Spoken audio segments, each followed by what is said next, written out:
Okay, so today we're going to be discussing how to configure connected routes, and we're taking a look at this network. I'm running this on Packet Tracer. Whatever version of Packet Tracer you're using is fine. So here in this simple network, we have 3 PCs, and we have some routers, 5 routers. The PCs have been pre-configured, but the routers have not been configured, as you can see with the red icons. The green icons means the IP address has been set. So let's check PC1. Go to config tab. You can see the default gateway is 10.10.0.0.1, 10.0.1.1. It's for PC3. Let's check config 10.1.2.1. That's for the default gateway. So the first thing we have to do is configure the routers. Let's configure R1. Let's go to the CLI. We have to enter enable. Go to conf t. So first let's set the router name for R1. So let's hostname R1. As you can see, the changes taking effect already. R1 has been switched to R1. Now let's give IP addresses to the interfaces on R1. Let's go to interface F00. Now let's give it an IP address 10.0.0.1, subnet mask 255.255.255.0. This is /24. And then to get the interface up, we use no shutdown. You can see the interface is up. Now let's set up another interface F01. Same settings for the different IP address. You can just use the short form IP address 10.0.1.1, 255.255.255.0. No shots. Next interface F10. IP address 10.0.2.1, 255.255.0, and the final address. No, sorry, we have to activate it. No shots. Now the last address, interface F11. Now let me show you a short trick. You can just go up, give you the previous commands, and since the next address is similar to this, you can just use the 3.1. No shots. That's all for R1. As you can see, the connection has changed to green, so it means PC1 should be able to ping PC2. Let's test the connection on PC1. Let's go to desktop, go to command prompt. Now let's ping PC2. PC2's address is 10.0.2.10. It's going to take some time for the app cache, for the app protocol to take place, but as you can see, the ping was successful. So PC1 can reach PC2, but your PC1 will not be able to reach PC3 because there's no routes. We've not established any routes from R1 to R2 or to R4. So next we have to set routes for R2. Let's see the routing table. Do show IP route. So we can see already connected and the local routes here.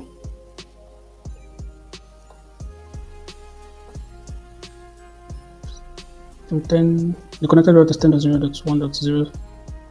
As you can see, this network is directly connected, and 10.0.2.0 is directly connected.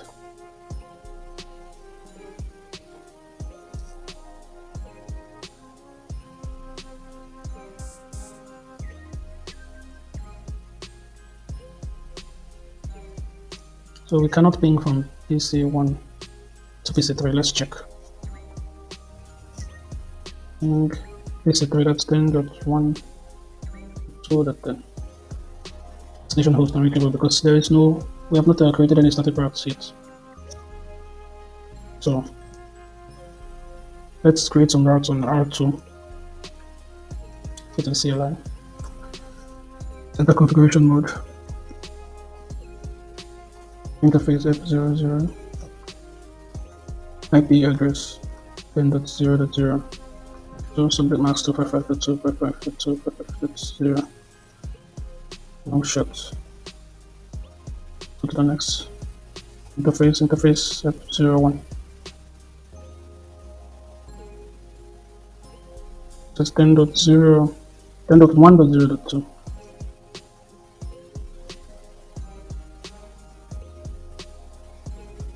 Let's go to R3. As you can see, the link between R2 and R1 is up already. Let's go to R3. Enable T interface F01 IP address 1.0.1 255.255.255.0. No shut. Go to the next interface. Interface F00. I'm using the old command, so just edit it. Here we have 10.1.1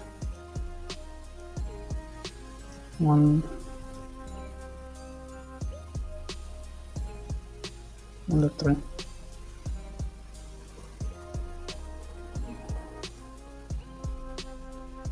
Now let's go to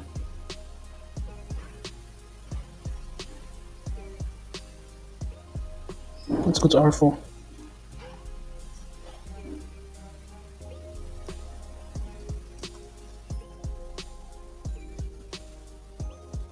First interface F00 IP address 10.1.1.1 subnet mask 255.255.255.0.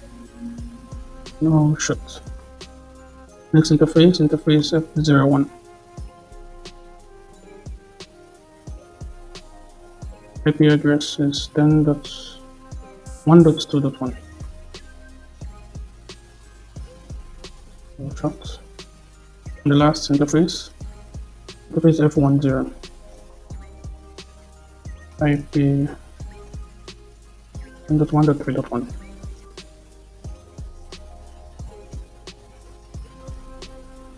So let's check the connections. So even though the connections are up, let's see if PC3 can ping its default gateway. The command prompts, it's ping 10.1.2.1. So the connection works. PC3 can ping its default gateway, but PC1 and PC2 cannot ping PC3.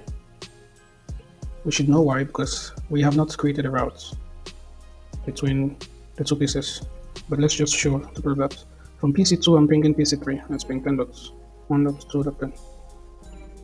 So they say destination host and retrieve, but that's because there's no route. We've not created any routes yet. So let's create routes on R1, R2, R3, and R4. Let's create static routes so the packet can travel through this link to R3. So let's create on R1. Enable T. So I already copied the routes here. So let's just copy them.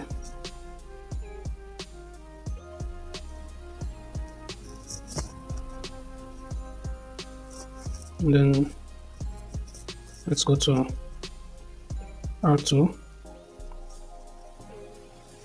Now this is a very useful shortcut because you may have so many links to set up. Then this is just a fast way to do it.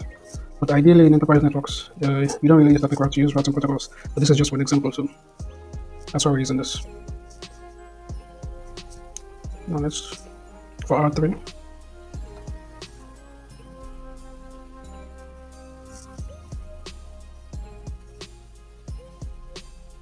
it's saying the IP route, this is the destination, the subnet mask, and the next hop address.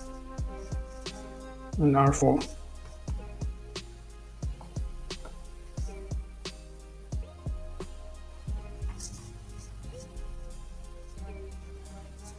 If PC1 can ping PC3, let's go to command prompt. Let's ping 10.1.2.1 PC3. The ping works, there's connectivity from PC1 to PC3. Let's check on PC2. Let's check if PC3 can ping PC2. Ping 10.0.2.1. The ping works into our configurations are correct. Now let's set up some IP addresses for R4. Now let's do for R5.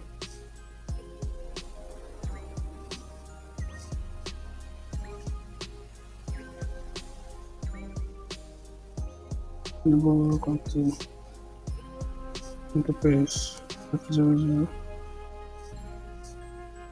IP address .1 .3.2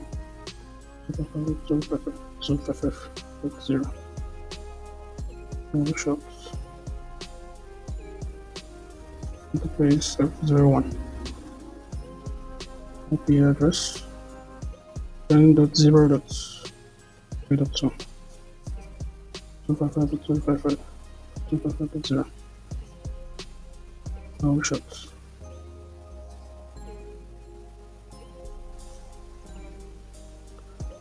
So now the links are up. Let's check the routes that traffic takes from PC1 to PC3.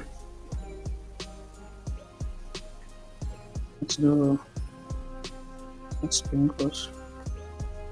Let's do the one. And let's do trace routes. And let's do the one. So you consider the traffic takes. The traffic goes through 10.0.1.1, and then it goes to the next hop is 10.0.0.2, and then 10.1.0.1, and then 10.1.2.1. So the last thing we're going to do is we're going to set up static routes to the internet. We're using this router, it's the ISP. So let's set up an IP address for that link. Let's go to interface F11. IP address 203.0.113.1. Subnet mask is 255.255.255.0. Oh shit. So the link is up. Now let's set default routes on. We want to make sure that all these routers have default routes to the internet, so we need to set up default routes on all of them. Let's set up for R1. IP routes 0.0.0.0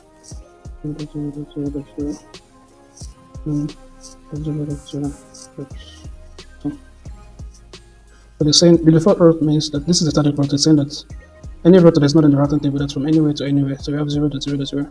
You should take the next hop 10.0.0.2. So let's set up default route for R2. Enable empty IP route. I can type it well. 0.0.0. The next hop should be 10.1.0.1. Let's copy this so I can use this for the next one. Now let's go to R3. Enable empty. Let's paste this. Made it. The next hop should be 10.1.1. Then R4.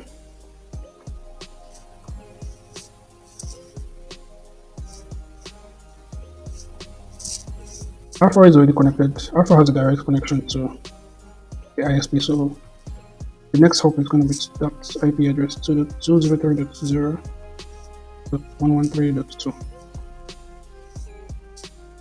And then let's set up one for R5.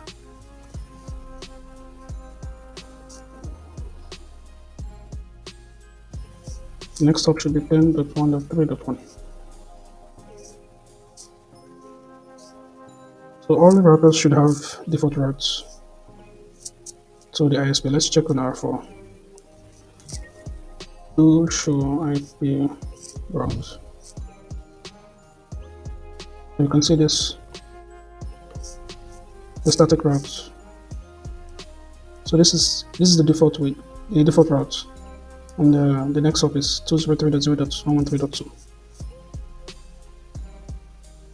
As we can see, the gateway of last resort is set to network 0.0.0.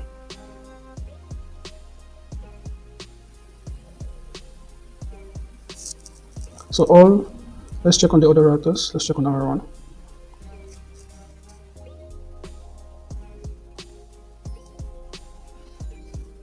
The topic of the gateway of last result is 10.0.0.2. So R1's gateway of last result is 10.0.0.2, that is R2, which means all packets intended for the internet have to go through R2 to get to the ISP, and the same for other routers.